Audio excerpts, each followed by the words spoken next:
The most confident person in your architecture review might be the least qualified to talk about privacy. This is technically compliant. Privacy Engineering 101 for tech folks and privacy officers. Time and time again, the problem that I see with devs, and in particular senior devs, is that they've been in this echo chamber of dev forums and other devs that they're speaking to as to what privacy is and what personal information is. More often than not, in fact, in almost every company I deal with, the definition that they have of personal information is fundamentally wrong. There's a reason that privacy engineering is a niche on its own, and that's because there is a lot of nuance and context to personal information. It also depends on your region, your jurisdiction, and what laws apply to your clients and your users. So on that definition of personal information, let's dive into it a bit and see what it actually is. First, let's dive into what it's not. It is not just a name or an email address or a phone number where someone is readily recognizable from looking at the information. Sure, that is personal information, but it doesn't stop there. What it is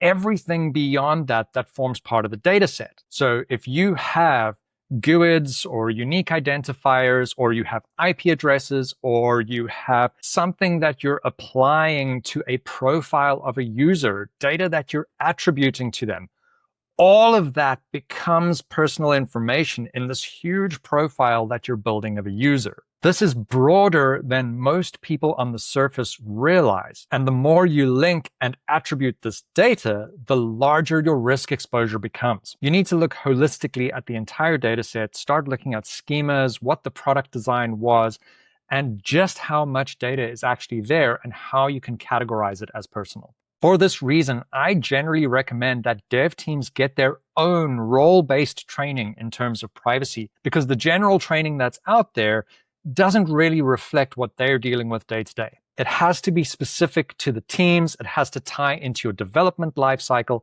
and it has to be of value to the developers in your context. And there's nothing stopping you from doing this training on your own or hiring someone to come in and train your teams, like me. That's it for today's tip. Follow me for more Privacy Engineering 101.